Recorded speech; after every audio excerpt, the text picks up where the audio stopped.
वो भी नाराजगी तो उससे। अरे एक बार जरा, क्योंकि अब आगे की विपक्ष की क्या सोच है और रणनीति है, कि प्रियंका गांधी और गौरव गोगोई, इनको आप सुन लीजिए, सब साफ हो जाएगा। ये इन्होंने अभी भी एफआईआर दर्ज की है स्टूडेंट्स के खिलाफ, शायद कल रात को या आज सुबह, बिहार में, बंगाल में।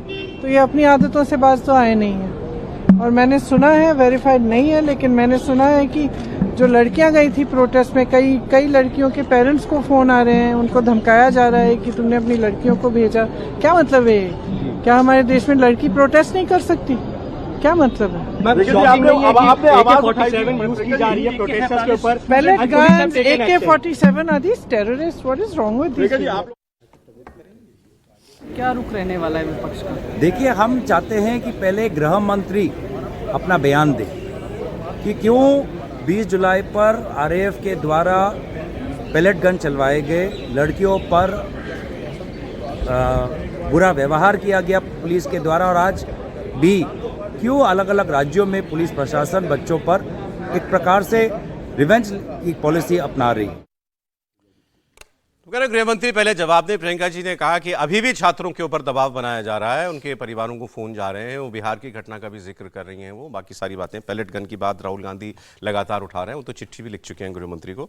सर, जायज़ है जो हो रहा है? मतलब अब इस्तीफे के बाद भी अब गृह मंत्री जवाब दें की मांग? देखिए, जंतर मंतर पर जो सन्नाटा हुआ, उसकी गूंज संसद में तो सुनाई देनी चाहिए ना। अब हुआ क्या है ना कि जंतर मंतर पर जो सब कुछ हुआ, उसकी जीत का पूरा क्रेडिट बच्चों को मिलना भी था, मतलब क्योंकि वो लगे हुए थे, और सरकार ने इसमें और कोशिश की कि वो उन्हीं को मिले।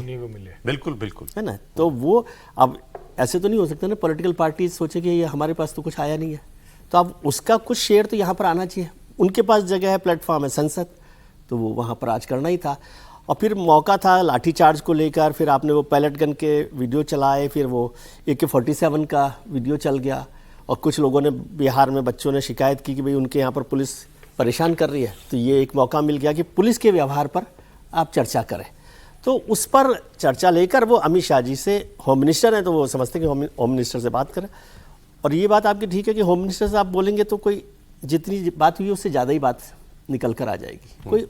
कोई ऐसा नहीं है। हम लोग क्या करते हैं, मैं हमेशा कहता हूँ, विपक्ष के नेता जो बात करें इसको इतना सीरियसली नहीं लेना चाहिए। वो अपना काम कर रहे हैं ना, इतना मान तो करेंगे, इसमें नाराज होने की बात नहीं। नाराज नहीं, कोई नाराज नहीं, आप नहीं, मतलब कि कोई नाराज हो इस वो अपना धर्म निभा रहे हैं, वो अपना धर्म निभा रहे हैं, उनको करना है ये काम। आप भी ये, मतलब उनको भी ये सोचना चाहिए कि चाहे होम मिनिस्टर पर ही बोलना है, वो तो जब बोलोगे तभी लोगों को सुनाई देगा ना, नहीं तो नारों में थोड़ी सुनाई ऐसे सुनाई दे रहा है ना।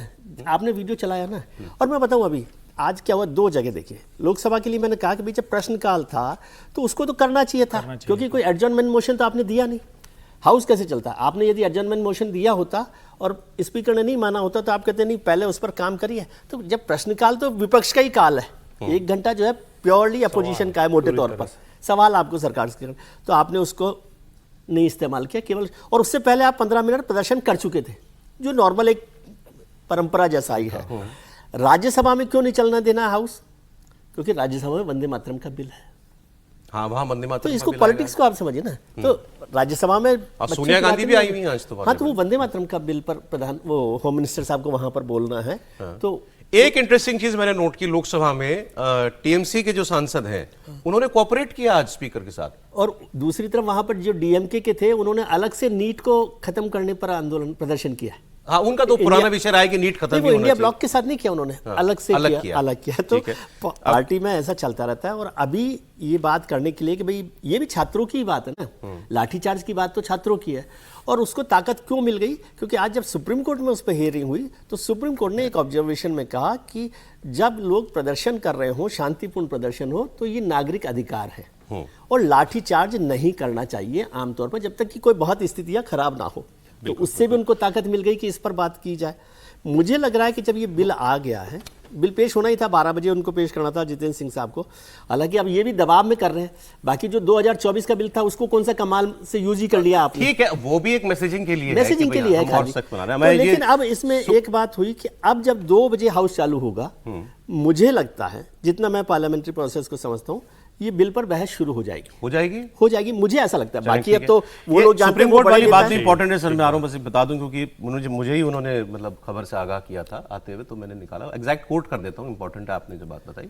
सुप्रीम कोर्ट ने पहले तो ये कहा कि केवल दिल्ली का मामला नहीं है, देश भर में प्रदर्शन हुए हैं, वो सारे मामले हम कल सुनेंगे, सब एक साथ लिए। तो कल एक बड़ी सुनवाई होगी सुप्रीम कोर्ट में और चीफ जस्टिस सुनवाई कर रहे हैं।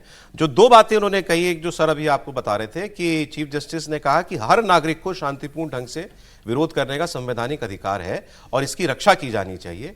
शांतिपूर्ण तरीके से विरोध करने का हर नागरिक का अधिकार संवैधानिक रूप से सुरक्षित है, इसकी रक्षा हो। सिर्फ इसलिए कि कोई प्रदर्शन कर रहा है, लाठीचार्ज नहीं होना चाहिए। कोर्ट ने कहा कि पुलिस और प्रदर्शनकारियों दोनों की तरफ से हुई जातियों की निष्पक्षता से जांच होनी चाहिए, दोनों तरफ से हुई जातियों की। फिर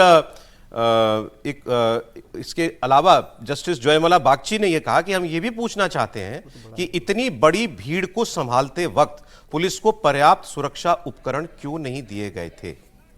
चीफ जस्टिस ने यह भी कहा कि अगर विरोध प्रदर्शन में असामाजिक तत्व घुसाते हैं तो हमें उस पहलू से भी निपटना होगा। वो दोनों तरफ की बात कर रहे हैं कि भाई पुलिस के भी राइट्स हैं, पुलिस के ऊपर हमला हो रहा है तो उस असामाजिक तत्व कर रहे हैं तो उनकी भी बात होनी चाहिए। मैं कह रहा हूं वो विपक्ष को उस बात से ताकत मिल गई ना कि भाई नागरिक अधिकारों की रक्षा की जानी। समीर जी, मुझे बताइए, ऑपोजिशन का जो भी स्ट्रैटेजी इस वक्त देख रहे हैं, ठीक है, उचित है?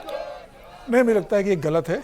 देखिए, पिछले 20 तारीख को पार्लियामेंट का सत्र शुरू हुआ था, मानसून सत्र, और पूरा एक सप्ताह छात्रों के आंदोलन की आड़ में विपक्ष ने इसको हो हंगामे की भेंट चढ़ा दिया। अब जब विपक्ष जिस मांग को लेकर अड़ा हुआ था कि भाई धर्मेंद्र प्रधान का इस्तीफा हो, छात्र उस मांग पर अड़े थे। छात्रों की जब मांग प्रधानमंत्री मोदी ने स्वीकार कर ली, इस मामले को लेकर छात्र अपना धरना प्रदर्शन समेट कर जंतर मंतर से चले गए, तो विपक्ष को भी मुझे लगता है कि इसमें आज चर्चा सत्र में हिस्सा देना था। और जब विपक्ष को पता है कि जब प्रधानमंत्री मोदी ने कहा था कि सोमवार को हम एक कड़ा कानून लेकर आने वाले हैं परीक्षा लीकेज को रोकने को लेकर, तो मुझे लगता है कि इसका स्वागत करना चाहिए था, उस पर चर्चा करनी थी। विपक्ष के पास अगर कोई इसको बेहतर करने के सुझाव थे सुनने के बाद, इसको और बेहतर करने के लिए और कड़ा कानून बनाने के लिए हमारी तरफ से यह सुझाव है, क्योंकि छात्र सबके हैं, देश के छात्र हैं, सिर्फ सत्ता पक्ष के छात्र नहीं है, विपक्ष के भी छात्र। इस्तीफे के बाद वो तो मुद्दा रह नहीं गया था ना, अब उनको कुछ आगे चाहिए था, तो वो छात्रों सबसे पहले उन्हें शुरुआत आज जो बिल आ रहा है उसको समर्थन देकर उस पर चर्चा करके चर्चा में भाग लेकर करनी चाहिए थी। लेकिन जब सुबह से विपक्ष जिस तरीके से अमित शाह के इस्तीफे के लिए बात कर रहा है और जिस तरीके से नारे लग रहे हैं कि भाई धर्मेंद्र प्रधान तो जाकिए, अमित शाह बाकी है, इसका मतलब ये बता रहे हैं कि हम किसी भी तरीके से सदन को चलने नहीं देंगे, हम इसको अराजकता की स्थिति बना के रखेंगे। कितना भी सरकार इस्तीफा ले ले, सरकार कितने भी बिल लेकर आ जाए, हमने तय कर लिया कि मानसून सत्र को हम पूरी तरीके से बर्बाद करने की हमारी मंशा है। आप चर्चा सत्र में इस्तीफा बात कीजिए ना, आपको लगता है कि अमित शाह बयान दे, अमित शाह से आप बयान की मांग कीजिए, आप चर्चा में हिस्सा लेंगे। हो सकता है गृह मंत्री इस पूरे मामले को बयान दे, और अमित शाह ने ऐसा भी नहीं है कि लोकसभा में बयान नहीं दिया है। जब लोकसभा स्पीकर पर अविश्वास प्रस्ताव आया था उस समय शुरुआत अमित शाह ने की थी। जब जिस तरीके से बाकी विषय पे चर्चा हुई तो अमित शाह ने इस पर बोलने की तैयारी दिखाई थी। तो आपको लेना तो आप चर्चा में हिस्सा तो लीजिए।